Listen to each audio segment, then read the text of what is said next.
Welcome to the show. In this one, I have a conversation with professional snowboarder Ben Bogart. Ben grew up in Anchorage, Alaska. He played hockey for Bartlett High School, but mainly, he snowboarded.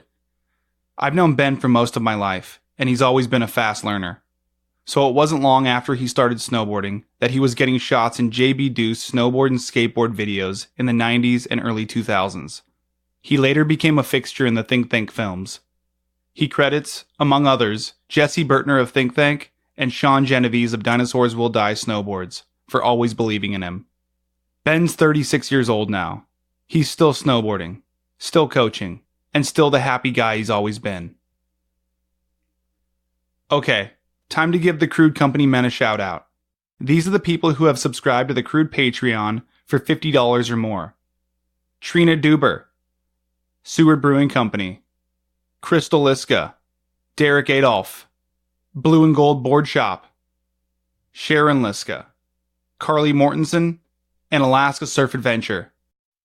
Thank you to all the Crude Patreon subscribers. This podcast wouldn't be possible without you. If you subscribe to the Crude Patreon, thank you. Your money helps keep these conversations going. So if you enjoyed this podcast, you can subscribe at www.patreon.com/Crude Magazine. That's patreon.com/Crude Magazine. And pick the subscription tier that works for you. Okay, back to Ben Bogart. For those listeners who grew up during those old Boarderline Alaska snow and skate days, this conversation is a trip down memory lane. If you still recall years of your childhood based on what snowboard videos came out that year, then you'll be right at home.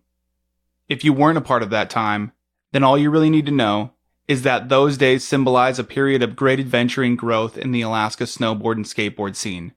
And Ben represents how so many kids felt during that time, and how it continues to affect them well into adulthood. So here he is, Ben Bogart.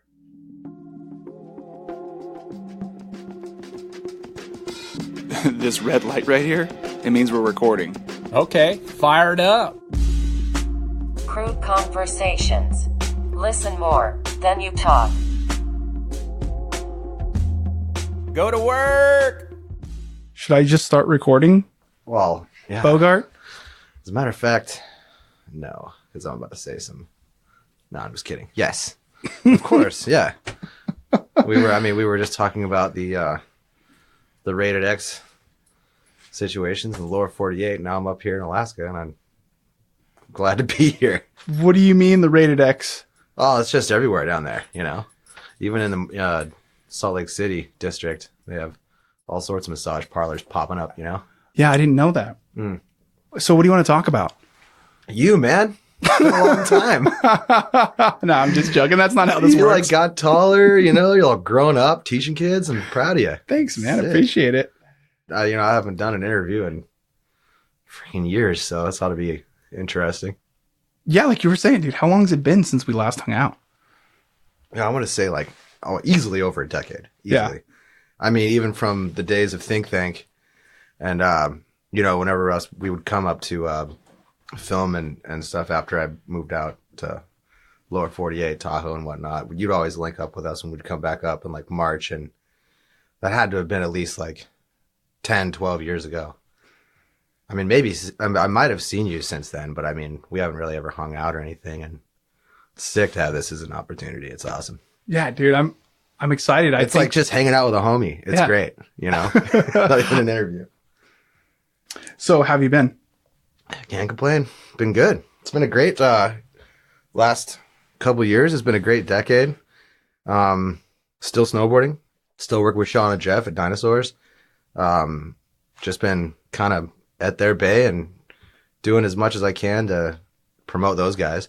And a couple of old guys that we used to ride with, McCarthy. And, it's great to see people that we actually used to ride with just falling into the industry. Like he's doing 686. Burtner was doing LibTech. Think Tank has evolved into Falling Leaf. It's just cool to see everything kind of just manifest itself just because all of these people had it in them and it's just great to see how these past couple of years has taken like those other people into the same line of work, but we all get to still hang out, be together.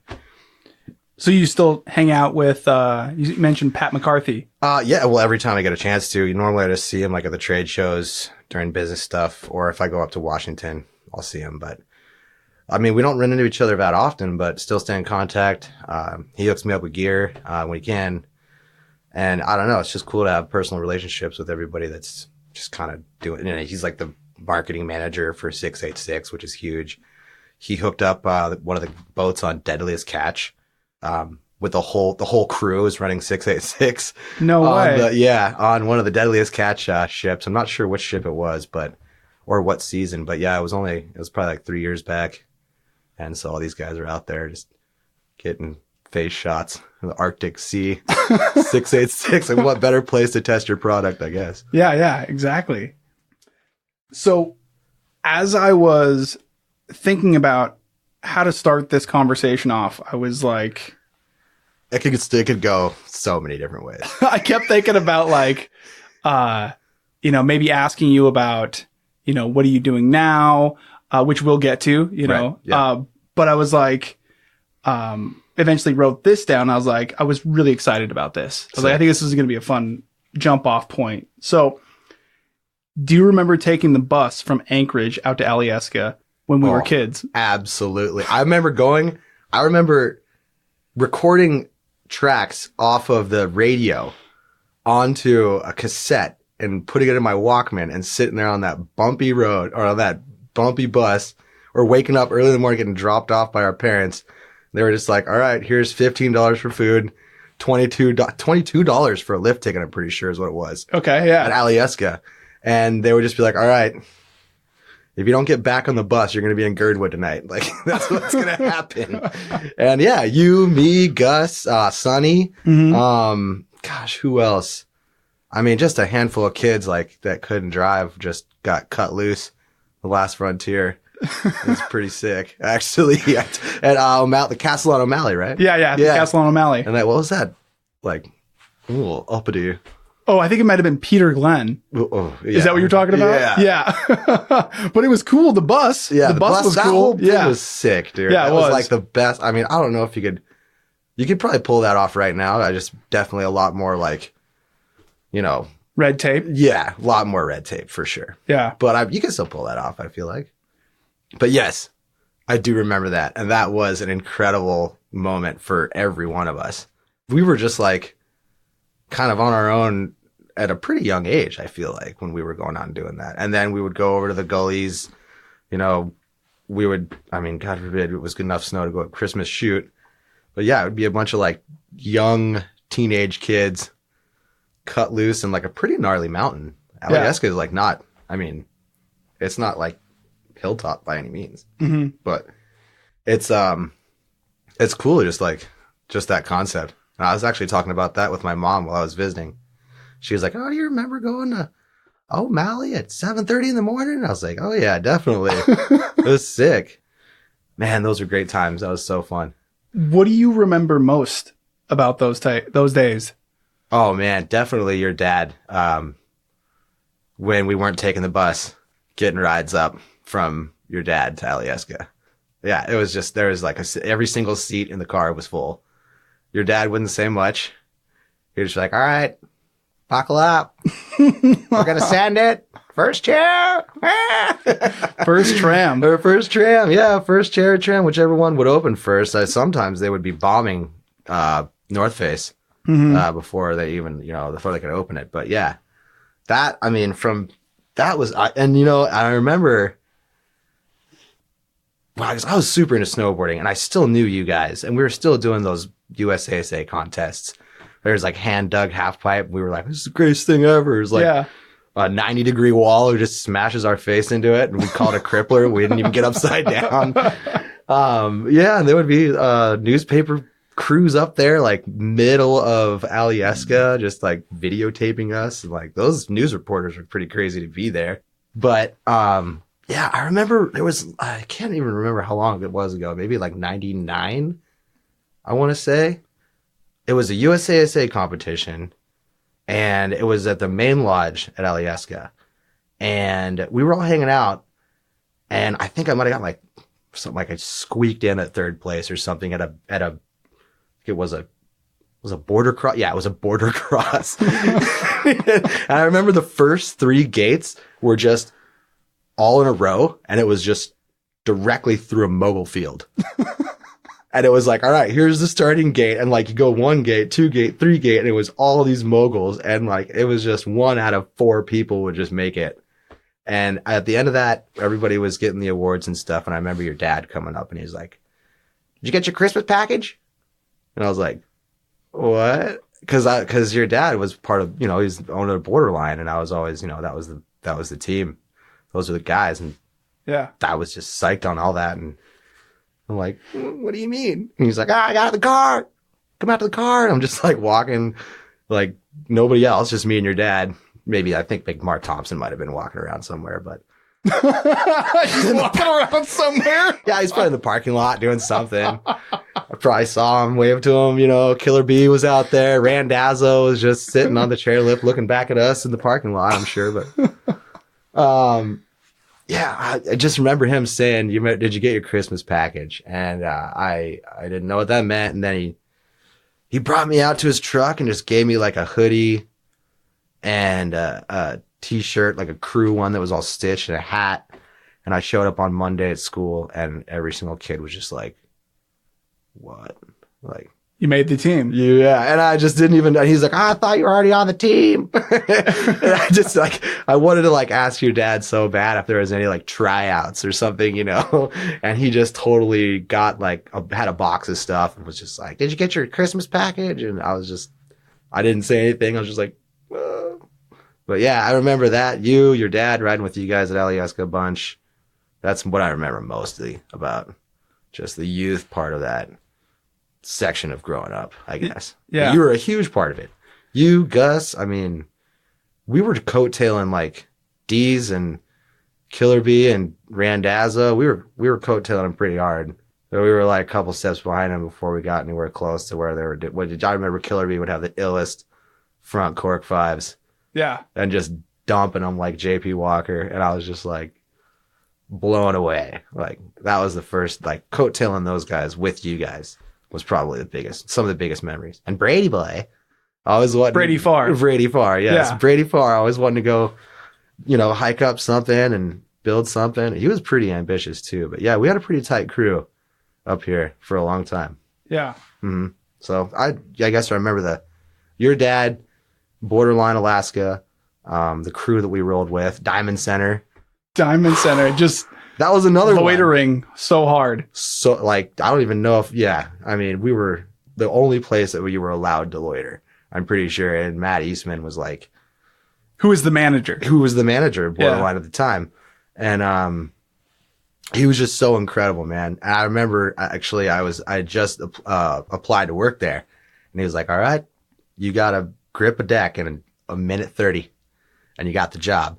I was just sweating bullets. And obviously, it's like you could probably do it in a minute 30, but for a kid who had no idea what was going on, he's just sitting there laughing. And had you gripped decks before? No, definitely no. I think he had gripped my deck every single time, pretty sure. But yeah, it was just incredible. Like I just remember hanging out at the Diamond Center right across from, what was that, JCPenney's? I think it was Gottschalk's. And you know what was out in front of Gottschalk's, right? All the jewelry. That's right. And then that's when they started calling me some food court gangster, I think, or like, because you were buying all the jewelry there? I was buying all the fake jewelry there. I would see the stuff at Gottschalk's, and I would go to the center kiosk and buy the same thing for $20 instead of what was in the case for like $200. I think I remember buying a silver tooth or something like that, and like walking around with some stupid silver tooth in my face, like showing up, like having all the guys like making fun of me, like at the, I don't even know, man. It was just Tupac bandanas and fake gold teeth for me. Going to see Clayton at Mammoth Music, like, oh my gosh. Yeah. Diamond Center is a huge part of it too. Loitering at its finest. I remember you had I remember buying it with you, the grenade necklace. the silver grenade necklace with the fake diamonds? Yes, I do remember when we went to that like Fashion City, I think, or something On like DeBar. that. On DeBar, yeah. Yeah. Right by that Cars. And there was, I think that was like the first time I'd ever seen a store that wasn't like in the center of a mall that had all that stuff. Yeah. And I just pretty much like walked there almost at least twice a week. I didn't buy anything, but I would just be amongst it. And I think that just like soaked into my skin. I don't think I've had a day without a chain around my neck since. You got one on right now? Yeah. It's a new one. It's a box link. I don't know. I like it. Thanks. I don't know. I feel like naked without one, sort of. So we were talking about that time, that kind of era, with the competitions at Alaska and at Hilltop, going out on missions and getting shots, Boarderline summer camp. Oh my gosh. Yeah. Like having the season, being around Jesse when he was around here a lot more often. Burtner. Kirk Steinbach, a little bit older, Robbie Gonzalez, these guys, just being around, riding with them, because they were still in Alaska, and then Jesse Burtner had already gone down to Washington, so he would come up every once in a while, and, we'd get a phone call, and we'd all hang out. And then once June came around, everybody came. It was like Jason Borgstead came, and everybody from Fairbanks would come down, and all the people from Washington, like, just like Courier and there's Chris Shepard would come down. It was like a pilgrimage. We all came back. And I remember, it was just the Wild West, it was so great. Just, you could see everything. It was all located in the Glacier Bowl up at Alaska.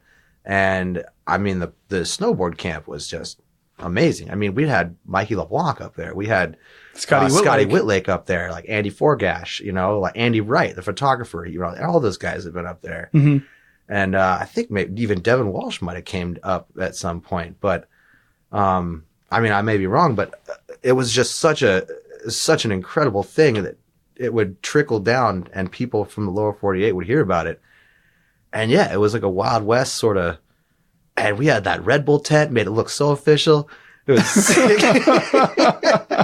At one point we had that like big lake, and that guy on acid hiked all the way to the top and like took his clothes off and snowboarded down and almost killed himself, and then took a skinny dip in the glacier water. And I vaguely remember this guy. Yeah.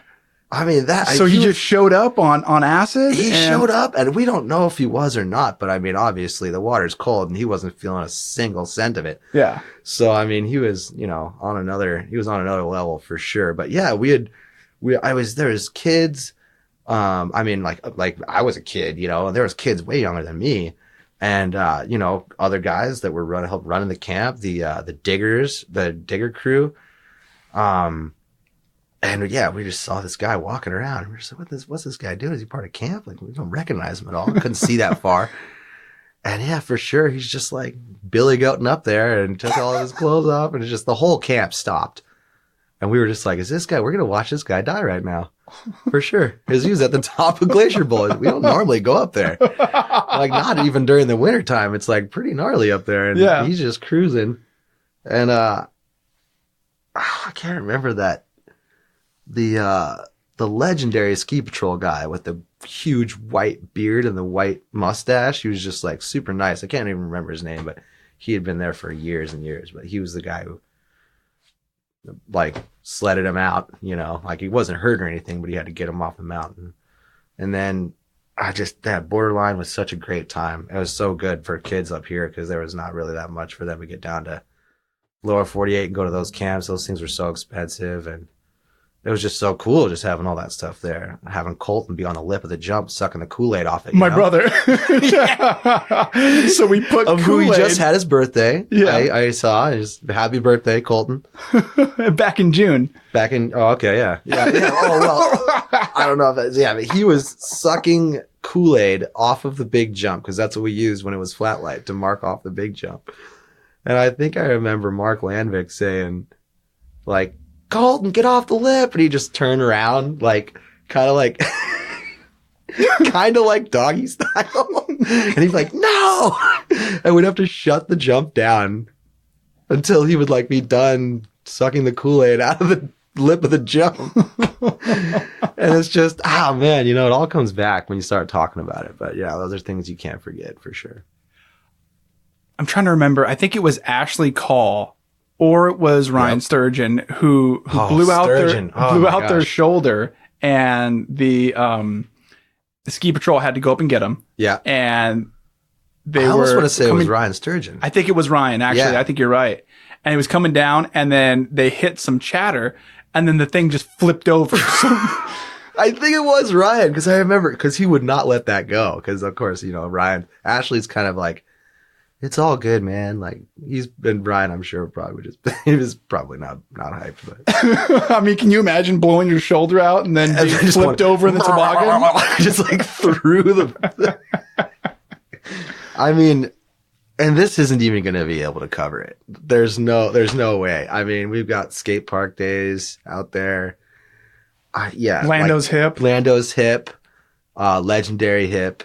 Someday will be recreated. Somehow, somewhere, and he'll hit it. The big jumps, having people like that aren't even from Alaska come up there, like McCarthy would, and Genovese, and just, I don't know, like those guys became part of our crew, those were like partial Alaskans, they'd come up every year.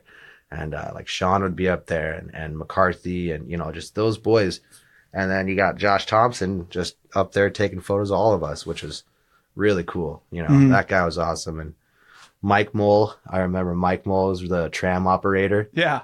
And I don't know if he's going to get in trouble. Well, like, obviously he's not going to get in trouble. He doesn't work there anymore. But he let me and Brady up on the tram one time during Boarderline camp to go hit that rail at the tram rail. The mystery metal one. We was just a shot in the dark. It was like, all right, we're going to either have a couple of teeth left on the ground or someone's going to lace it. And I think Brady laced it first try. And then I went right after him and got lucky. And this was the down flat down at the top of the tram. The double barrel down flat down at the top of the tram, right when you get off at Alaska. And at the time we had set it up. Obviously there was no bungees. We had to set up like tables. So we were getting all these tables, and people were, I think it was a wedding party up there, and it was like shrimp cocktails and a bunch left over. And they're like, you want this stuff? And of course, Gary Milton's like, hell yeah. Because Gary was filming. The shot. And I think it was for Thunk, was the year that the Thunk video came out, the first Think Tank movie. And I think it was 2004. And so Gary's sitting there eating shrimp cocktails, just sitting there, just happier than he could possibly ever be, because I think he just started filming snowboarding at the time, and he had lots of passion for it. And it was just us up there, and big ups to Mike Mole for hooking it up, like for us to hit that thing. I'm not sure maybe Matt. I think Matt Wild hit it. Did he? Not. I think he might have. Yeah, he might have hit it again or something like that. But it's pretty few and far between. Like, not many people have hit it. I think maybe a skier or two has hit it. I wouldn't know that. But I mean, I've still had a lot of skier friends too, but I don't know if I'm sure they probably have. I've seen actually some footage from like Bobby Brown and some of those guys that I've met throughout the years in the lower 48, and they've come up and made trips to Alaska, and I've seen them actually make some pretty sick edits, like recent Red Bull edits, like from them making trips up here, probably without any knowledge of like probably a little bit, but I mean, it was just pretty cool to see people riding Alaska and seeing like how far the video content has come individually. Like, you don't necessarily need to have someone, just a filmer anymore. Mm-hmm. You can all go out together, and you got drones people can buy, and it's just cool to see it like in a different light, or see people like riding the resort we grew up on, like, and see it documented like that now. Because we all knew it, like Chatterbox, our own visual, like flat light, it didn't matter, wet snowboard, like that was just our life growing up. But it was just cool to see like it videotaped or downloaded, I guess, if that's what you want to do. Videotape these days. But yeah, I don't know. It's just cool to see like all that kind of stuff. Like these guys are gonna get up to Alaska and ride this stuff. It's cool to watch. So, but yeah, I'm pretty sure like Brady, handful of skiers, maybe like one or two. Brady Farr is definitely the one who did it first. I will say that. But do you remember when Brady Farr front-sided that 100-foot long rail up in the Glacier Bowl? I remember him doing that with his hands on his hips. I'm pretty sure he like did it halfway through and like put his hands on his hips for a second. But that was in the Boarderline recap, I think, in one of the Think Tank movies. I feel like. So what happened was one of the filmers, and I don't know if it was Gary or if it was Mertz, but they were running for their camera because they were like, trying to capture him, doing the rail because nobody had done it yet. Yeah, of course, Brady. Yeah. Of course, Brady's going to sit there and just like, I mean, I've seen that kid do some crazy stuff, man. I mean, even living in Reno and seeing that. Yeah, but I do remember him frontboarding that. That was actually way before its time. I mean, that kid's pretty darn good. I remember, and yeah, he's a good kid, man. Mr. Burns. Mr. Burns. He's married now. Yeah, I know. Yeah, he's cool. Yeah, shout out to Brady. Shout out to Brady Farr, man. Big ups. Way to get hitched. I think he's still here, right? Yeah, he's still here. Nice. So, is there anything else we wanted to say about Boarderline Camp? I mean, do we have any like specific stories? What was that, Spicoli? Remember when he broke the box? So I reposted it maybe a year ago. I didn't know. A year and a half ago onto Crude because somebody like filmed it. Because his name wasn't Spicoli, but we called him Spicoli because he was totally a Spicoli. But it was something close to that. I can't remember what his actual... So what happened? I think he was trying the first 450 ever tried. Onto a box. I think, what was... I can't remember his name, but that guy would do 450s all the time onto boxes. And he had a big afro. Oh, Jason Eastman. Eastman. Oh, yeah. Eastman rules. Eastman, legendary. Shout out to Jason Eastman, by the way. Legendary. He probably was one of the first people besides KJ, Kevin Jones, to do like 450s, like just some guy in Alaska's incredible back nine tail ever. Mm-hmm. I think that's probably, that guy would do 450s. And then here comes Spicoli. I think it was like a contest. It was like contest day. And sure enough, he went full bore, and he like landed like he like did a 450 like Austin 316 and just completely suplexed the box. And I remember your dad was with just his back, his lower back, and I remember your dad was like, "Well, I gotta go break the box," and he's just like, he was fine, like he wasn't hurt. Yeah, because he's a bigger dude, a big dude. Yeah, he was like he wasn't like fat by any means. He was just like ripped. Yeah. And he just I couldn't believe it. We all thought he broke his back. Yeah. Burtner was like right there with the fisheye lens.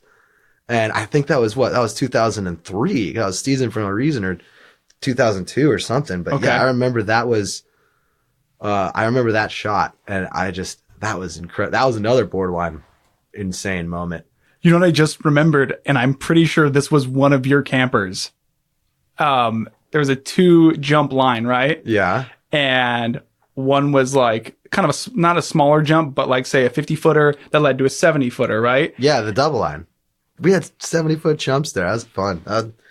Yeah, anyways. Yeah, go ahead. So I'm up here waiting to hit the jump, and there's this kid, must have been maybe 10 or 11 years old. Right. And this kid didn't tie his boots tight the entire camp.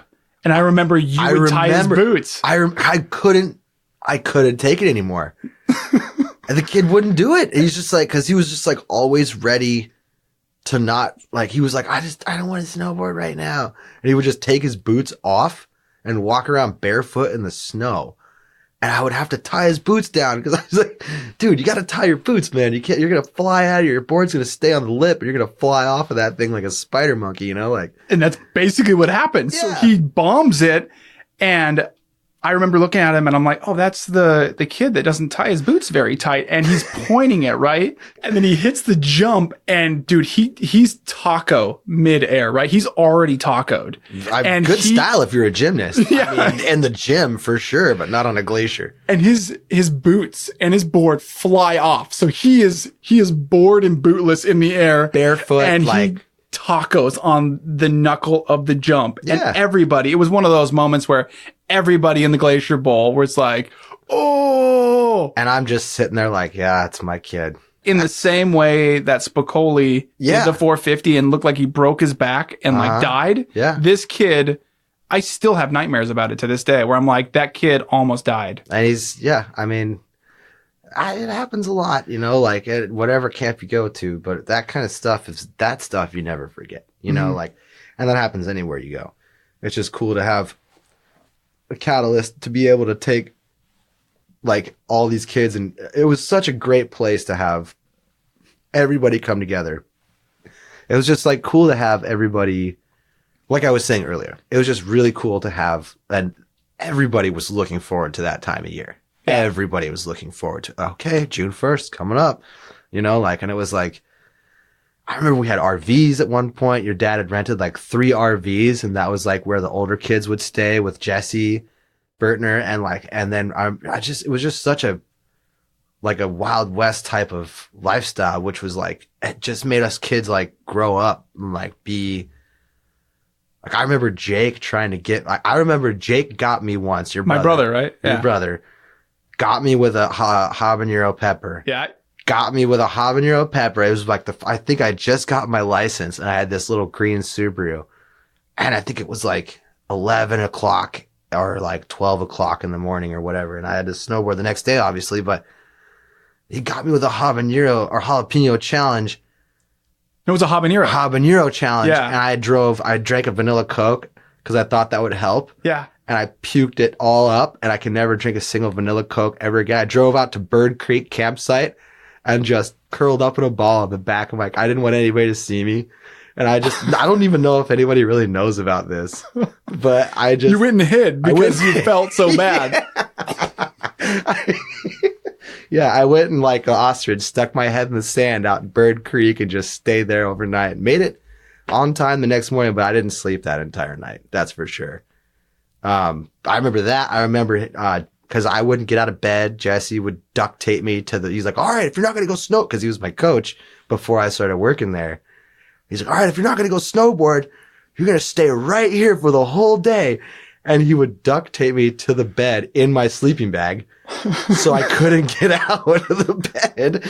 And him and Chris Shepard would duct tape me to I think it was me and Cooley were staying in that. John Cooley? Yeah, John Cooley were staying in that bunk. And I remember I was just like, I don't want to get up. And he just duct taped me to the bed frame. And he finally let me go snowboard. But I mean, these things that camp you things. Remember. Camp things. The Sandwich Girls. Yeah. Yeah. Allison Ford and like Notsko. Emily and Notsko and I mean Kelsey, the Sandwich Girls. There's so many things. I remember the skate park, Alaska State Bird is the Mosquito. I'm pretty sure that was like where they came from. The Girdwood skate contests. That was another thing. The Girdwood skate contests, because we had like Adrian, we had Micah, and we had like Adrian Williams and Micah Hollinger and Jerry Smythe and Ant Black, Ant Black, Evan Alvarez, you know, like all these kids. Those guys were just as much part of the Boarderline team as the snowboard side of everything, and that was when they would come, and they would come up, and we'd all get to get together, and that was even a bigger conglomeration of people. And it was just cool to see like that thing. It was like the Girdwood skate contest was huge. That was like the biggest thing that was happening in the Anchorage area, like on that day, I'm pretty sure, for kids. So that was another thing. That skate contest was huge. And pretty sure every kid lost about a pint of blood that day. There were about 200 kids that lost like a pint of blood, 200 pints of blood, exited bodies. Because of mosquitoes. Yeah. Strictly mosquitoes. And what was interesting is that, of course, it's in Girdwood. And of course, there are going to be locals. Thank you, by the way, locals of Girdwood, for putting up with us for a couple of years of antics but yeah, I mean, as you start talking about it, everything starts coming back. Yeah, and yeah. I did actually, my mom and I took a trip up to, that's why it's a little easier to remember a lot of the locational stuff, is because we did just take a trip up Nostalgia Lane 2 days ago. And did anything hit you in specific? yeah, the skate park, we stopped by there. And when I pulled up to the tram, I started getting like memories of all the cars pulling up in the morning. Just that tram parking lot with everybody getting their gear out for the day to go snowboard at Alaska and for the summer camp or whatnot. But that was kind of coming back to me, and just the stuff that would happen, around that area during camp vibes and stuff. Camp vibes. Camp vibes. Hashtag camp vibes. Ha. Maybe moving on from summer camp. Sure. Let's talk about going on missions to get, the elusive shot. Do any specific filming missions come to mind where the spot was maybe particularly challenging, or you really had to go to battle to get a specific trick? Oh, man, every time I go to get a shot, it is a battle. I mean, I cannot tell you. I mean, I probably had like twice as long of a timeline to go through for Burtner as everybody else. Cause I mean, it all looks good on paper, but when you're there, sometimes it takes like 4 hours to get a shot. Mm-hmm. And I was always that guy. To just be there forever trying like some stupid hard trick I probably had never done before at a spot that sometimes I would get lucky, but earlier in the years, I remember going to like East High School when that East Ledge was out there. That was really cool because I remember seeing that on the cover of Transworld. It might have been Micah McGitney who got a cover of a front board or a front lip of some kind. Maybe Seth Hewitt, I can't remember. But one of those guys came up and was hitting that thing. And I remember we'd hit it first, but we kind of didn't know how legit or what legitimacy it was at all. Because we're, we grew up here. And so it was just crazy to see like that being on and like knowing that you would hit that. So that was kind of cool to have the feeling of. But struggles, man, almost every time. I think maybe jumping was probably a pretty big struggle. I remember when Burtner would tell me, all right, we're going to take you to Turnagain. He's like, bring water and a shovel. Because you'd forget. Because I would, forgetful all the time. Worst. I was the worst. I mean, and to showcase how bad I was, they used to sell 44-ounce 64-ounce big gulps at 7-Eleven. Who shows up with 2 of those in his backpack? Not a water bottle. 7-Eleven big gulps full of water. With a flimsy top on. With a flimsy top, yeah. With the screw top where you could pop it open and still drink out of it, yeah. And then, Mom's snow shovel. The push shovel, the flat one. And he would just look at me and be like, oh, man, I can't get mad at you for listening. He's grabbed all the wrong stuff. Yeah. He's like, yeah, you got all the right stuff in the wrong package, bud. Yeah. And he's like, well, you're hitting the jump last. And I'm like, thank God. Because I'm up there with, I was up there with Burtner's insane. I'm like hitting jumps. For the first jump I ever hit was with Mark Landvik. And I mean, and he had already been, up at Turnagain? At Turnagain Pass, yes. And with Andre, Big Air Dre. Yeah, Spinelli. Yep, Spinelli. I think legend. And it was just like, I remember getting the invite. He was like, all right, we're going to go to hit these jumps. Do you want to go? And obviously I had, I was scared shitless. And I was just like, I had to say yes, or else like I was, I wasn't nothing. I would have just, if I didn't say yes, I don't know what would have happened. But yeah, I mean, I remember that's what I felt. I fell in love with just catching air too at that time, which was like super sick. I think the first couple of jumps, I never landed anything. I just tomahawked them most of the time. But do you remember the trick you landed that first time? Yeah, I did I think the first trick I ever did in the backcountry was a front 7 mute grab, which I don't think I've done for like over a decade. And then I think I remember doing that trick. I went back to a jump that Burtner had brought me to. and they had left and the jump was still there. And I went and did that with like a couple of high school friends. And then I gave them the footage, like on a mini DV tape that we had gotten. And, so I wasn't with him on the first backcountry jump, the legitimately sized one. And I gave him the mini DV tape. And then the first jump that we ever built, where I landed something in front of Burtner and Landvik was, I don't know which one it's called, but it's like right when you get to the top of the tree line and you turn left and there's that like big roller. And then that roller landing was also the run-in for the second jump, which was the one that I think, Andre Spinelli did like the back rodeo, 5. And like, I think like Lando did like a front 7 on it that was like incredible at like sunset. And I did like a back 7, like off my toes, both hand drag, like 5 feet short, but I think he still like ran it. And then out of nowhere, I just got this like itch and did like a no grab cap 9 and somehow landed it. And I didn't know what was going on, but that was just, I think that was where I got kind of addicted to going out with those guys every chance I could have to build a jump. I got better as the time went on, but it was a struggle for sure. Powder's hard, man. Powder's really tough. I mean, you know, some of these guys that are damn good at snowboarding get in the backcountry and can like get lucky for sure. But when you're growing up in Alaska, no parks, no built jumps for quote unquote like practicing or training or whatever you want to call it. Like we were just Wild West, you know, just carcass off a kicker. So I remember you. Oh my gosh. Okay. So another one of the most memorable moments to go back on was when you were so good at front rodeos.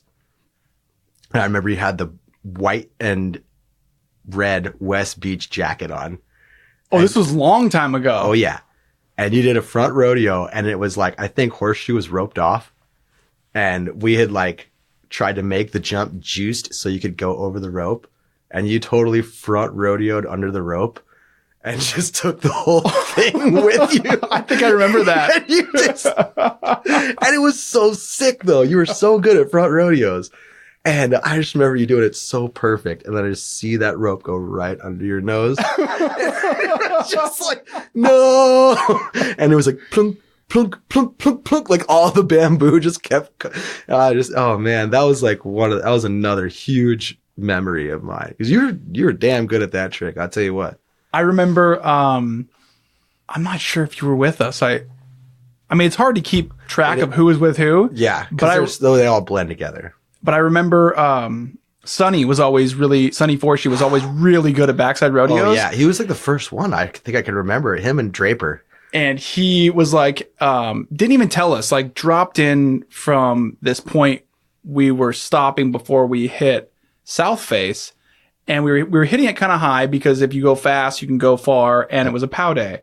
And you can go as far as you want on that thing. Exactly. And so he goes switch and we're like, oh, I wonder what he's going to do. And he just did the most perfect switch backside rodeo. That kid is just, I couldn't even remember. There's so many moments when that kid would just blow my mind. And you just be like, oh yeah. Cause we wouldn't leave the ground all day. Mm-hmm. And then once that little crack in the sun came out, he was like, let's go. Like we would all just go straight to the Half Moon Horseshoe. Mm-hmm. And then like going switch into a jump was like, no. Like, yeah. We were like, no, like, that's not, we don't do that. Like, wait till June 1st when Boarderline Camp comes exactly. And here comes Sonny, just bat out of hell, just like switchback rodeo. And we were just like, what is going on? Like, we had never seen that, but I think we'd seen that in like videos. Yeah. Like the Resistance, or, we would watch I think I had my first video, I think was Stomping Grounds. And it was like Simple Pleasures. But I mean, like seeing Peter Lyon do a back rodeo 7 and then watching someone, mm-hmm. like Sonny, go up and just do the exact same thing right in front of you was just like, it was so incredibly crazy to see because that was what we were doing. We were trying to be like those guys, and like, because if you don't know what the hell it looks like when you're in the air, you're just like, ah. Yeah. And we're just watching it happen. And we're like, whoa, that's so sick. I do remember Sonny doing that. Was so good at backside rodeos. Man. Yeah. Him and Ryan Sturgeon, too, was actually pretty Sturgeon good. was really good. He was really good at backside rodeos. Yep. So, Gary Milton, who you mentioned earlier. who used to be a snowboard videographer for Think Think and Videograss, right? Yeah. Or in Transworld. And Transworld. Yep. So he said to ask you about the time you switched 50-50 the cement ledge at Lawler Event Center at the University of Nevada, Reno. Oh my God, Lawler Ledge. Yeah, the Lawler ledge. That was my checkout photo. So obviously it was New Year's Day. So what happens New Year's Eve is, and I'm in Reno. So we were. You're kind of hungover? Also, yeah, I was 3 sheets to the wind, I'm pretty sure, in the morning. I think I could have probably, had a sip of beer and have been right back where I was the morning or the night before. But, that was we were out there and I was pretty new, moved out of Alaska. And so I had already had people like Kirk Steinbach. And I had a pretty good crew from Alaska in Reno. And Jed Hoffman was there. Mm-hmm. And he was actually one of the main guys when I first moved out. When I first moved out, Burtner convinced me. He said, hey, you got to move out of Alaska if you want to do anything. And I'm doing this Think Tank movie and you got to move out. You got to go to somewhere. And everybody's in Tahoe. Go to Tahoe, move to Reno. So I think it was like the second year, maybe third year I moved out there. And was that Cue the Birds? That was Cue the Birds year. And that was the year that we got that crazy storm. And we actually lived in Tahoe Donner at that time. Gary Mertz, Michael Dresser, myself, and I think it was just one of those moments. And you, I lived there for a little bit. For a little bit, yeah. For a couple months, yeah. And it was just we had this crazy storm, and Burtner and Jen, and everybody was out there every once in a while, periodically, but we were just there, and we. Okay, so long story short, I wake up in the morning, right? And it's after the night of going out on New Year's night. And I get a phone call from Jed Hoffman in the morning. I kind of already had an idea that he wanted to hit that ledge because he said New Year's Day is going to be the only day. And this ledge is like insane. And I think because Jed was on something back then. Jed was like, I think he had like already almost set it up. Like he was a machine. He was a machine. He did some of the gnarliest kink rails I've ever seen in my life. Most of them were wood. Mm-hmm. And like the ones that were metal were like even gnarlier and bigger. And he was just, I think him and Ryan Hughes before he was editor, Transworld photo editor, that was his guy. It was like Hughes and Jed Hoffman and whoever else was around there. Zach Diamond. I think Robbie So was floating around with our crew every once in a while. He was doing Neo Proto stuff. But I remember, not to interrupt, but I remember me, Gary, Gus Engel went to Fairbanks for a trip. Oh, and Mark Thompson. And because Jed was like, Fairbanks is holding. Yeah. Because that's where he's from. He's like, Fairbanks is holding. And I remember him looking at this, just the gnarliest, like, I think it was a down flat rail. And it had a big drop on it. And he's like, he's about not to hit stressed, really. No, not stressed at all. No. And like a normal person would be. Like he's about to build a house right after he's done. He's like, I got to get this rail so I can go build this house later. But he's looking at it and because he's goofy. Mm-hmm. And he's like, okay, I can't hit it normal for me. I can't hit it my regular stance. And so he's like, oh, I'll just hit it switch. Yeah. And he did it. He would do that. So yeah. Switch 50 things that he couldn't regular 50-50. He'd just be like, oh, I'll just do it backwards. Or he would do something gnarlier, like if it was on his backside and he couldn't back 50 it, he'd just board slide it. And it might be wood. It might not, but he was just like, yeah, well. I'll just do it this way. I'll just do it like this. Yeah. No thought process. Yeah. But he did it, though. I just got to get to the end of the rail. Yeah. Or I'll half cab 50 it. Like I'll half cab on. And then regular 50, which is like just as gnarly. And like that dude. So he calls me in the morning and he says, hey, not in the morning for me at that time was like 12, maybe like 11:30. I was probably still asleep. And I think I was living with this guy, Rob and Victor Miller at the time. And we were like right in like the college district, like a college house. And I was living in their basement where they would dry their clothes. And I would just like sit there and try to sleep amongst the spider and the laundry machine. And so I was just sitting there amongst spiders and laundry, just trying to like sleep off. And I kind of had an idea that they wanted to go hit something, but I didn't know what. So I really didn't know that he was talking about this ledge. So he calls me in the morning and he says, ledge is ready to go. Like, and I need help. Like he didn't really have very many people at the time. He said, I need help setting this thing up. And we were already kind of on a crew. And he was like, yeah, wake up, get your ass up. Let's do this. And sure enough, he shows up and like the city of Reno had like potholes of snow everywhere. And it was like hardly anybody could get around, but I can't remember what car he drove, but somehow he finagled his way through all that New Year's snow and got to my house. And that wasn't that far away from the spot. It was right in the college district. And I get there and it's the Lawler Ledge. And I'm just like, oh, duh. Of course he wants to hit this on New Year's Day. Like, why wouldn't he want to hit this? And I'm just like, oh my gosh, I'm hungover, which probably helped. Like, I probably would have psyched myself out or not even really thought about hitting it. But I mean, I was kind of in more of a pocket zone. And I was just like, all right, Jed, let's do this. And, he's regular, or he's goofy. So he's like, all right, he was going to like he wanted to front 50 it. And, he slapped it up there a bunch. I hadn't hit it. We had kind of just started doing it. Gary's down there getting the angle right. And obviously we're kind of like trying to get things done quickly because the Reno security for the campus was they're pretty keen on shit that was going on around there because they'd already dealt with a lot of skateboarders. So they were kind of keeping an eye on stuff. So we were trying to bang it out as quick as possible. And Jed was just, it's like that ledge is like bowling, you're either going to get a strike or you're going to throw spares all day. So he's sitting there, he's trying it, and he's just like getting fed up. So, all right, someone else go. So I go up there and I'm like, well, I'm not sure as hell not going to board slide this thing.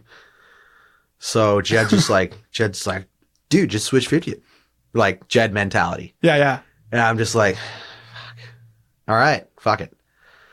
And so I'm like, well, I don't know. I guess it's not that different. You just kind of get on and hold on and see if it'll happen. Different from what? That's a good question. Because it's a big ledge. It's a huge ledge, dude. And like, it's flat. The thing is flat. It kind of leans into the right, kind of leans inside. I mean, those guys must have been like architectural geniuses if they could get that ledge completely flat all the way down. Mm-hmm. So the key is to get on that ledge on the inside. So anyways, I got Gary running around, like getting this angle over here and then getting that angle over there because nobody, we had one filmer, and Gary was motivated, man. That guy was, if it wasn't for him in a lot of situations, I wouldn't have gotten a lot of the shots that I did. But he was just bouncing around, getting the right angle for everything. And then, so this is like that. And I'm not to throw any, but I'm pretty sure this is before Mac Dog got there. So we were hitting the sledge and so I got kind of close randomly. And I think it was like a fakie pop on. I'm pretty sure I like fakied onto this thing. Cause like I was terrified to like do an actual switch ollie up onto this thing. So I was like, whatever I can do to get on top of this thing. Mm-hmm. And the run-in's like 4 feet long, I'm pretty sure. Cause we had Jed's drop in and we had 2 shovels to tow us into it.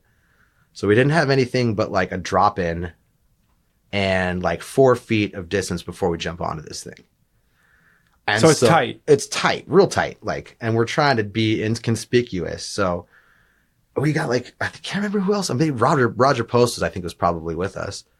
And he was towing me in, him and Jed. And honestly, like when you're in a situation like that, it's kind of one of those things. It's like really hard to remember. But I was like halfway through the kink and I had gotten on the thing early and I was going switch 50 and I went through the kink. And I just like, once I went through the kink, I like caught air off of that kink and like landed back down, switch 50-50, and then just went off the end. And it didn't even seem like it happened. Mm-hmm. And like, I was just like, I think it was like 1 out of 8 tries or like something like that. Like around 10 tries it took me. And, luckily the other side of the ledge had like a grass field so I could kind of, but when you really commit, you come off on the inside. It wasn't really too sweet. So this was like one of those where you just like hit the ledge, you end up making it and it's like so long and you're concentrated so hard. on just like trying to stay on the ledge, that once you get off the ledge and ride away, you're like, did I do it? And you're like, yeah, you fucking did it. Like, holy shit, you know? So I'm riding away and I just like look over at Gary and I just scream like, fuck. And I'm looking at Gary and I've never seen Gary's face, dude. Oh my God. Like, and you know what I'm talking about when someone gets a sick clip. Oh yeah. Gary's just like, ah! And like Roger's running down. And so I get psyched. And then, but Ryan wasn't there, Ryan Hughes. And Jed called Ryan because I think Ryan was off. I think he might have been shooting somebody else because there was a couple of people in town at that time. I think people had started to float in, and I think he was kind of just pinging around. And so he told Ryan that I had done this ledge, and Ryan was like, "Has anybody shot it?" And he said no. So we actually ended up going back to it later, and I hit it again after I initially did it the first time, and we got the photo again. And so that's kind of the story behind that. Is we actually didn't have a photographer. We had one filmer, 3 riders, one like I think it was like a 30 flat 40. Or I don't even know how big that thing is. Actually, it's pretty big though. Yeah, it's big. Like 20 flat 30. I don't know, something, whatever. It was long. And yeah, New Year's Day, hungover. Jed Hoffman woke me up. Tried his darndest, and then tagged me in and slapped her up there within 10 and somehow laced it. And I mean, I couldn't have been with like more fun group of people at that time right there for like, and that, you know, we went off and did something else later, I think, or we helped like Jed or Roger do a shot in the because it was like that was kind of earlier in the day, so we were doing that one first. You had time. You had more time. Yeah, so we got that somehow we got that out of the way. We had more time, so we were just like, all right, dude, like it's Roger a shot, Jed a shot, so we didn't hit that concrete ledge that went into the field, the stadium field, that shorter down concrete ledge. I think Laura Hadar did a back 5-0 on it. Okay. And yeah, that might have actually been in one of the Think Tanks movies too. But yeah, Laura did like I think she might have met up with us later. And I think Laura did a back 5-0. I think Jed did a pretty sick back nose press on it. And that was the same rail that Roger front 270'd. Okay. With his helmet. He's like front 270, like Hail Mary. Yeah. I think it might have been one of the first front 270s he's ever done on her handrail. He's good at those. Oh man. Yeah. Oh yeah. Roger, most underrated. For sure. Guy. Yeah. Holy cow. That guy's good. Yeah, he is. Very, very underrated rider. But yeah, so that's basically it. We hit that rail, and then we got those shots for Roger and Laura and Jed, and then Ryan Hughes once he got a chance. So that whole stuff, we just let the spot set up, and so we went back and I hit it again, and then he got the actual photo, which ended up being my checkout, and then this was in Snowboarder. This was in Transworld. Transworld, okay. Transworld checkout, and that was the first legitimate magazine photo I ever got. And how many times did it take you when you went back? I got kind of lucky. I think it might have been like 1 to 5, I think. And that was we didn't even film it. Because I heard it was 1. It might have been. That's pretty awesome. Thanks. We didn't even film it either. It might have been better than the one they did film. I'm pretty sure it was better than the one they did film. But we didn't even film the second one. We just took a photo. What was it like seeing your photo in the magazine for the first time? Psycho. Like, I couldn't believe it. I was just like, kind of made you feel like you were part of something. Just like part of the actual scene. You always kind of were around the scene. And like after I moved down to the lower 48, you know, you're amongst stuff. That's where Neo Proto and all those boys, you know, and Aaron Keane and Robbie Sell and Jared Johnson and like Pierre, like P-Hair, that dude. I mean, those guys are like legends, you know. And I think that's like Luke Matheson was friends with them for a while, and then he kind of tagged along with us, started filming with us. And just seeing that stuff going on and then seeing it like published was kind of more, felt surreal and real. Like it was just, I just was like, I wasn't like, oh, I made it. I was just like, shit. Like now it's like real. Like, I don't know. Like I didn't really have any drive to do. I just was like psyched. I was just pumped, I guess, you know, more or less just like, oh, I got something like somewhere in something, you know, like, and it was just kind of more, I didn't like, because like at that time I wasn't trying to get photos in magazines. I was just trying to get shots for Burtner. And like Ryan Hughes, luckily, was there, like amazing photographer, obviously. In his earlier days, you know, before he was working for that magazine, it was just very lucky to have Hughes with us on those trips. And Jed Hoffman was definitely a big influence on having Ryan around because he was so motivated. And Ryan was psyched on that too, that Jed was so motivated to go get photos and stuff. And of course, Ryan was trying to build his portfolio. And so it was just, we were just, you know, stars aligned as far as just a lot of places to go get photos because he would be there at like Jed Hoffman lined up a boreal photo shoot back in the day before like there was Jurassic, and they had built like the first time they had built a jump off of the, and Jurassic is the snowboard park at Boreal Mountain that was going on, or the Jurassic rail jam was like a thing, but there was like I think it was the Jurassic Park, which was like during the season. But they had built the first time, you know, there was a chairlift that they had torn down at Boreal, and I think it was one of the first times they'd ever built a jump off of it. And so they built this big park jump, and Ryan Hughes was there. I got another photo published in Frequency from that, and it was just like they were just lucky to have him around, and it was just more or less just trying to like please Burtner. I was just like, I just want to come out with some cool shit. So Burtner was like psyched, you know. Burtner was mostly like Burtner and Jed, and just like the push to give him at least good content so we could put it in the movie was like a huge part in the motivation. But then seeing like the photos was just like almost like validation of like the hard work, but it wasn't like, I didn't feel it at the time. You know, I was just kind of like psyched, you know, just like, oh, living in the moment, whatever. But that's kind of like the main feeling that I would get when I would see stuff like that. So how much later was it that you got a pro model for Dinosaurs Will Die? I was riding for a snowboard company at the time, and I was riding for Option then, and you know, shout out to Chad Perrin, and shout out to Scotty Goodale, R.I.P. And all those guys at Option, and Max von Marbod is the first guy I talked to, give me Option snowboards. He so those guys I was riding for them for a long time, and then Option went under, and then I was kind of like ping-ponging off of different sponsors, sort of didn't really know what I was doing. And somehow it landed a couple years with a pretty new snowboard company. I think it was Signal, and I had ridden for them for a while.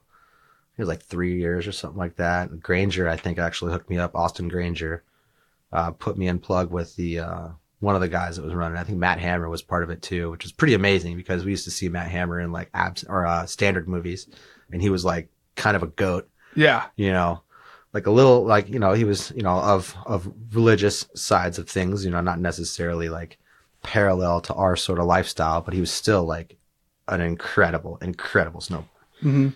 So I was riding with those guys, and I think he had a family, and he had his coffee business going on, and I just kind of didn't really feel very, not appreciated. Like I felt like appreciated that he was psyched that I was riding for those guys, but I just felt like I was just kind of wanted to be more of a part of something.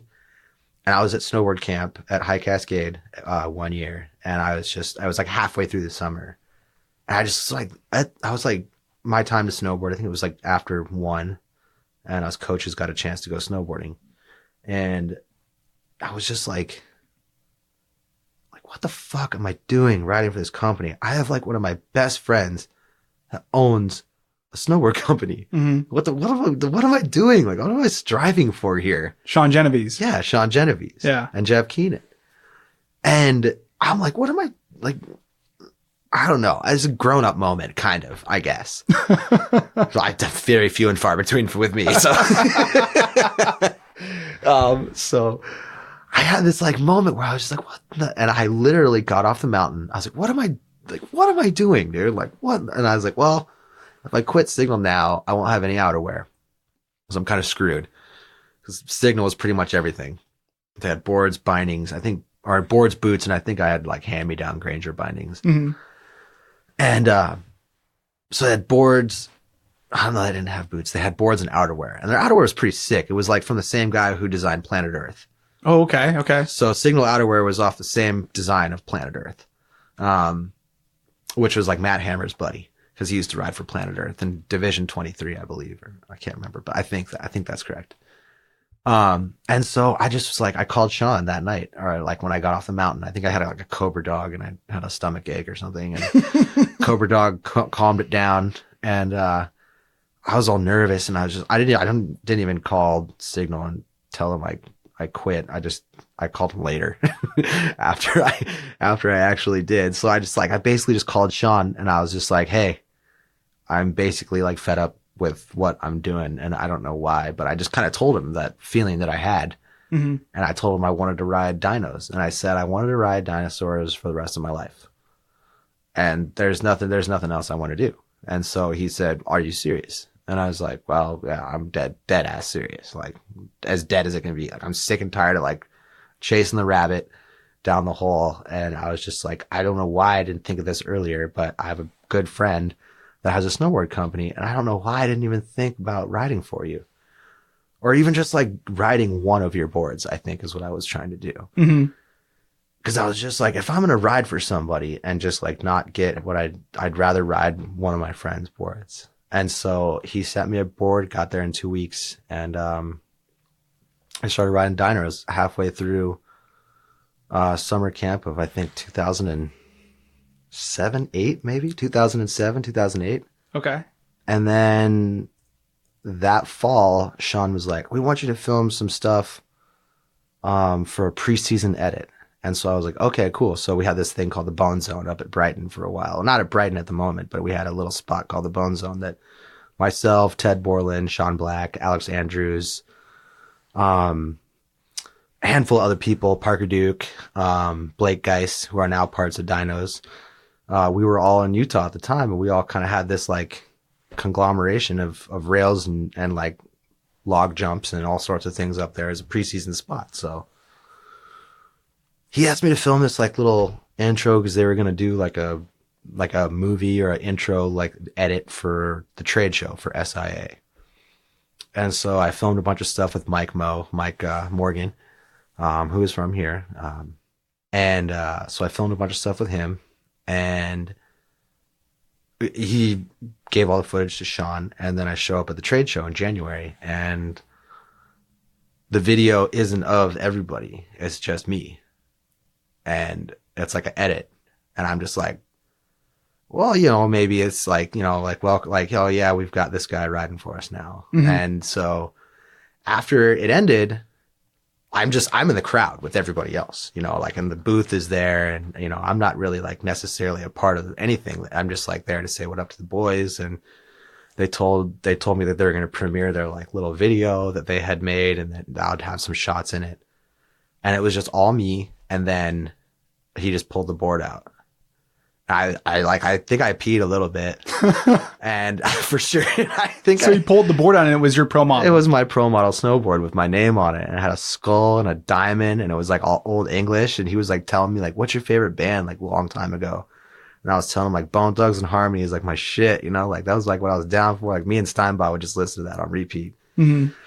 And so he just like came up with this graphic without telling me, and it was just insanely cool. Like just a skull, like this emblem in between, and he had like a diamond in the eye, and there was like gold fronts on it, and it was like all old English on the bottom. And I lost it. I was like, holy shit. I think I was like chewing at the time. I had a dip in my mouth or something back then.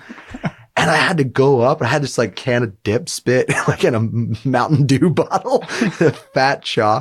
And like that photo is still pretty funny. You could probably find it on the internet. But yeah, when I first and you're holding the board, right? And I'm holding the board. Yeah, I've seen that photo. You can tell there's a fat dip in my lip. Like, and I just like, I mean, it was just so surreal. Like I definitely like peed and cried for sure. I peed and cried.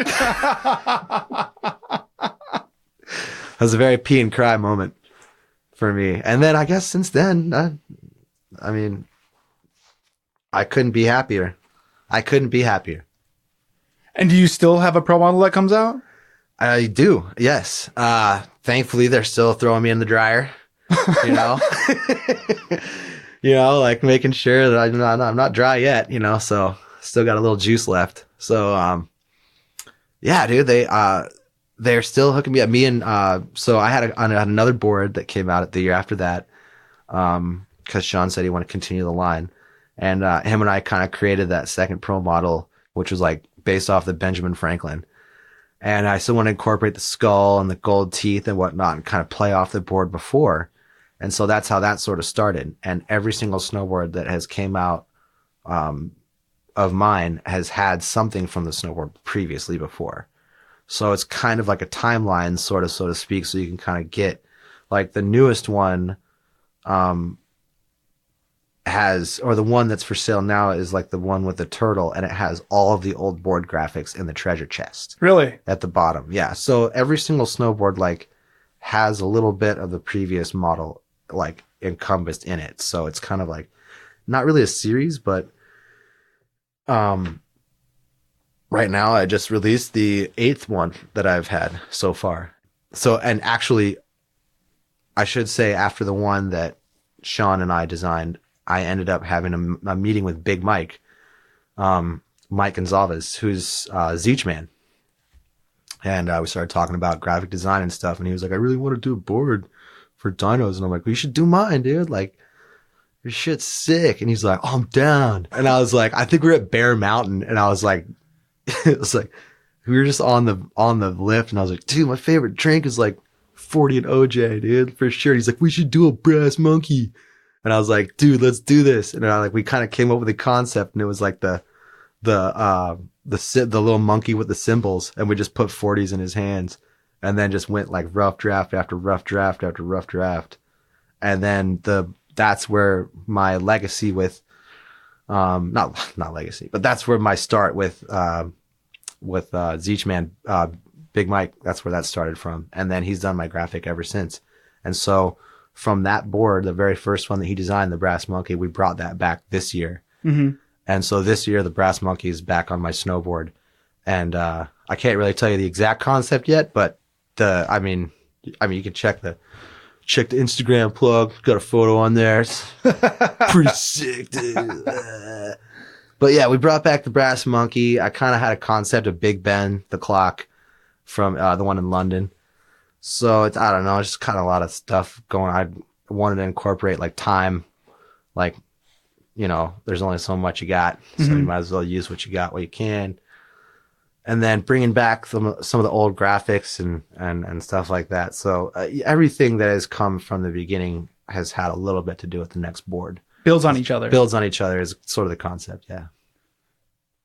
So looking back on your snowboard career, what do you think has been your kind of main contribution? Or maybe the contribution you're most proud of? My most proud contribution to snowboarding is probably being able to work as a coach.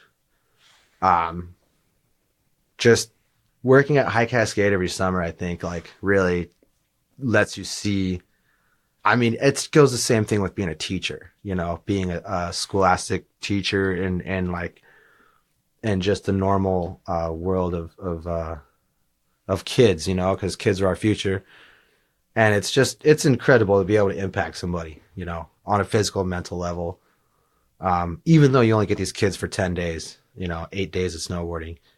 I think that's my favorite part about it, is being able to like still be a part of snowboarding, still have like a snowboard with my name on it, but just having the ability to have these kids, and a lot of them are return kids too.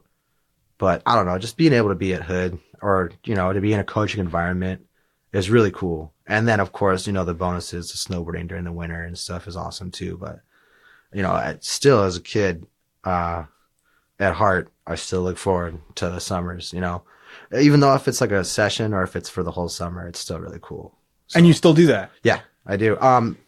Hopefully, I mean, we'll see. I'm kind of trying to apply. I got a couple of aspects going on, hopefully with a couple of different groups this next year for actual coaching during the season, not so much coaching just in the summertime. So we'll see how that pans out. But I have a couple of different options currently that may make me move from Salt Lake City, maybe not.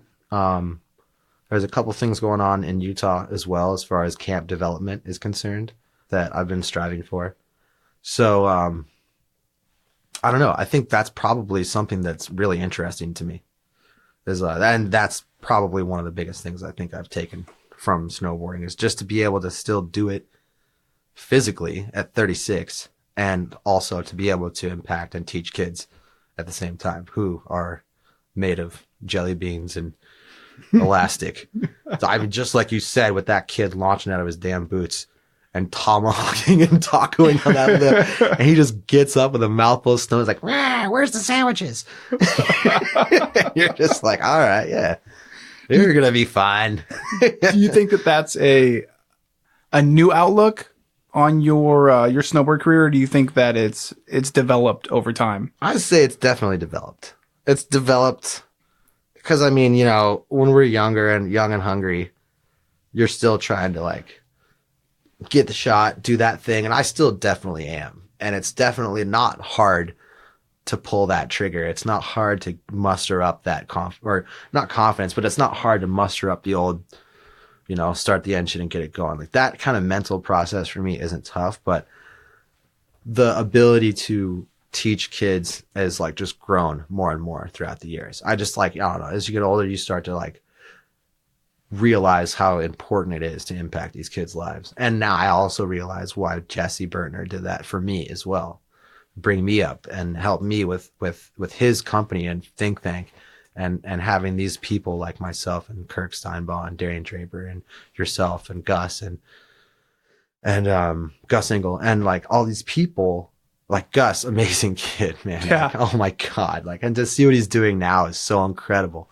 Like he's in a band now. He's just like, I mean, he's an incredible human. You know, I just hope I get a chance to talk to him in the next couple of, you know, very soon, or just to see him. You know, it's like I haven't seen you in a long time either, but I think it definitely has grown, like that desire to impact people just solely based off of how the people before me, like Jesse and Sean a little bit, and like Borgstead too as well, helped put us on. You know, like that was a huge thing for us, and like eternally grateful. I mean, there's no way to even be like forever, like it'd be forever grateful, but there's no way to really describe how grateful you can be, just like as far as they know how appreciative it is. And then you can take that, turn it around as you get older and use that to your advantage for what they did for you. And that's, I think, a growing aspect in what I'm doing right now. So, I mean, you know, obviously 50 years old, hopefully I'll be the Gooch doing a Cap 9, you know, like he is, which would be sick for sure. Brian Iguchi. Yeah. Yeah. Legend, you know, like that guy out there with like,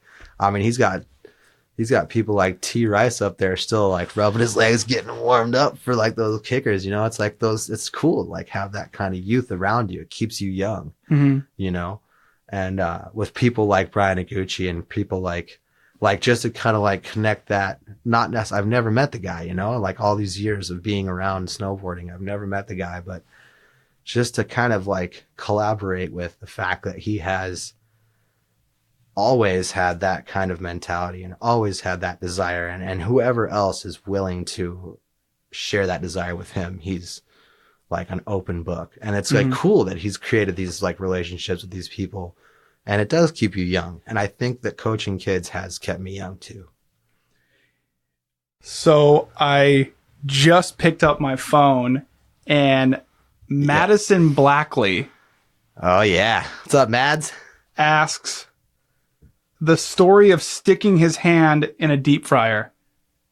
Oh, well, I cook. I'm a chef in a couple establishments. I was cooking at a place called Spinelli's, which I'm sure a couple people have heard of. It's a pizza shop, and then that it's owned by Max Spinell and Sam Spinell. It's great guys. So I kind of started doing a little bit of cooking lately. And I started to get good at it, and I started working at a bar and restaurant.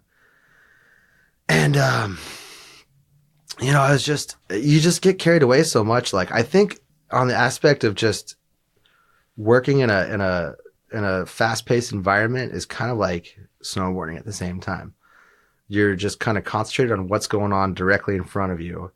And it's, you know, like a meal ticket line, you know? Mm-hmm. And it's like when you're starting to cook stuff and working in the food service industry, as I was doing, that stuff gets pretty hectic at sometimes. And, you know, when we're in the heat of a rush, sometimes things can get a little bit hectic, and there's all sorts of kitchen appliances. And so I decided to, you know, we deep fry some sides and stuff like that. And I'd thrown down a wrong side, I'm pretty sure. And I think I threw down like mozzarella sticks when I should have thrown down, I think, a side of fries. And without even thinking about it, I was like, just went and just put my hand in the deep fryer and grabbed out the mozzarella sticks. Oh my God. It was like 350-degree deep frying oil. And how was your hand? Actually, currently, right now, is the reason why I have this prescription lotion that I brought in here with me for your today. hand? It's for my hand, yeah. Okay. And so, if you can tell, it's just about there. Oh my gosh, yeah. It's just about there. So Yeah. we're almost ready for the season. How long ago was You that? know I still wouldn't be able to grab melon, though. It doesn't matter whether my hand's burnt off or not. There's no melon here. Jesse Burtner can contest to that. Yeah, that was like a couple months ago. Well, it's looking better. I know. That's it's scary. insane. It's super crazy. But Yeah. So it was just one of those moments where you just like kind of, you don't even think, and you're like in the middle of a rush and you're just like, oh shit, that was supposed to be fries. And I just went and grabbed them out of the deep fryer and just like, oh yeah, why don't you just put your hand in 350-degree oil? Gosh, For that's like a so split gnarly. second. I got to go home. Yeah. So I got to go chill, but that was after I went to the ER. So that was pretty sweet. Jeez. I mean, it's not like that. I mean, it's just, I'm sure that has happened to a lot of people for Yeah. sure in this cooking game. This cooking. I knew you were gonna say game. In this cooking game. You know, you can take the gangster out of the hood, but you know, can't take the hood out of a Jew. Oh, you can take the gangster out of a food court, but you can't, you know. Food court gangster for life, man. Keep it hood. So I have one more question, and that is, Shoot away, McGavin. I always use you as an example of longevity in snowboarding. And Oh, thanks, man. you're welcome. Thanks, man. And if you stay in the industry long enough, you will kind of etch out this little niche for yourself. Yeah. And I guess to just put this on the record, I personally think you are one of the most naturally talented snowboarders I know, that I've ever known. Takes one to know one, my dog. So what do you think about the idea of longevity within snowboarding and that being achieved by just being good and staying in the industry? I think honestly, that's up to you as an individual. It's your choice whether you want to keep doing that stuff or not. And, you know, for me, it is my choice to stick to going to hood in the summers. It's my choice to stick around, and it was all that stuff really helps, tremendously, as well as having people like Jesse and Sean having just faith in you, not, you know, and that kind of stuff pushes you too, like not wanting to let somebody down, which is a real thing, you know, like it's good to think of other people invested into yourself and them as well. Mm-hmm. And that kind of stuff really motivates you, I think. And it's like, it really is up to you. As far as longevity is concerned, you know, you're going to be great at what you're going to do no matter what, I think. And as long as you stick with it, whether it be snowboarding or being a engineer like Steinbaugh's become, Mm-hmm. or a musician like Robbie Gonzalez has become, or sticking around in the industry like Burtner has done. You're going to be good at what you do as long as you stick to what you're good at. And I think that keeps you young. And whether you do that recreationally on the side, like if you still go snowboard, or whether you do that for a living, As long as you just do that, there's nothing that can make you not continue on. Like, I know a lot of people still slow, like Landvik, incredible human. I mean, that guy has stuck with everything, and now he's doing like woodworking and all sorts of different art stuff. And if you just stick to what you want to do, you're going to be good at doing that. And you can make money doing a lot of things nowadays in this world through how this whole world is like now developed. It's so individual.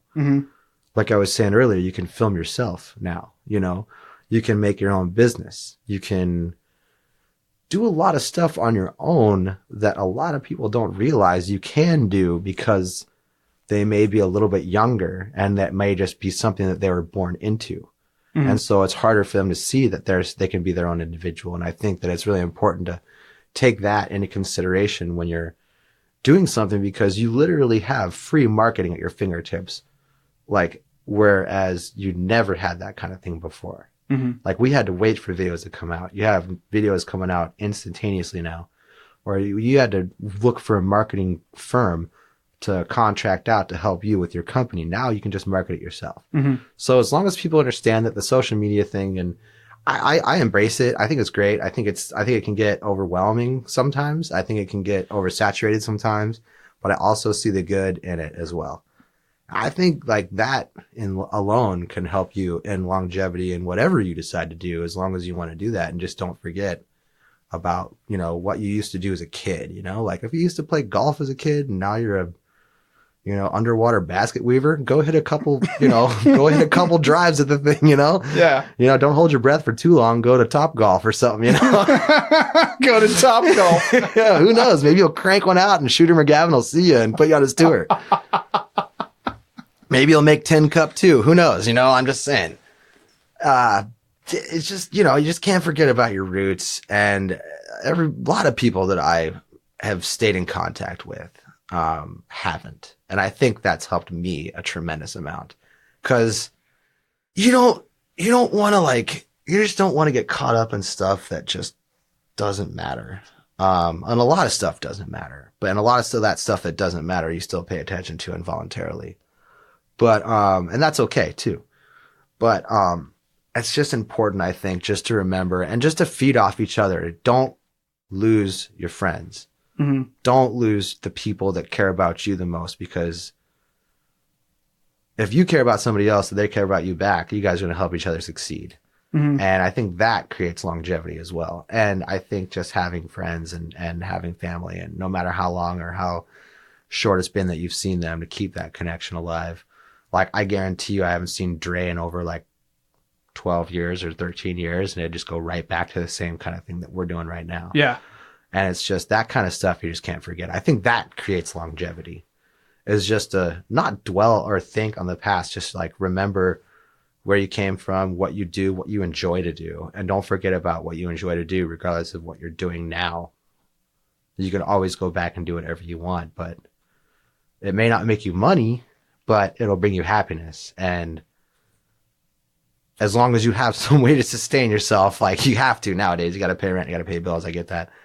But I mean, there are so many things out there that you can like do for yourself that you used to do as a kid that keeps you young, whether you've always been designing bridges or whether you have always been snowboarding or skateboarding or skiing, not razor scootering. You can find a skateboard. I will buy you a skateboard. I will buy you a skateboard. I promise you. And they're cheaper. I know someone's going to give you, oh, well, you got $100, dude, hook me up. Someone's going to be like, buy me a skate. But yeah, you know, like it's just don't forget about what keeps you young, I guess. Yeah. Don't stress, man. You know? Yeah, don't stress. Don't stress, you know, buy a gold chain, make yourself feel dope, get a haircut, you know? So get your neck lined up. Speaking of roots, to close this out, do you want to hit me with a can't stay stop forever? Yeah, hit me with a bow, yeah. A bow, yeah. Haiku that is understood by no one. Is that what a bow, yeah is? I guess. It's the most non-distinctful haiku possible. Yeah. I think, I don't know, man. Once you start, you can't not stay stopped forever. That's great. Dude, thanks for being on That's the your show, daily man. haiku, I guess.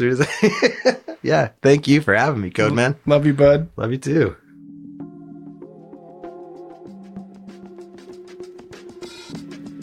For more information about how you can support local grassroots journalism, go to www.patreon.com/Crude Magazine. Crude Conversations is written, hosted, and produced by me, Cody Liska, for Crude Magazine. Music was produced by Alcoda Beats.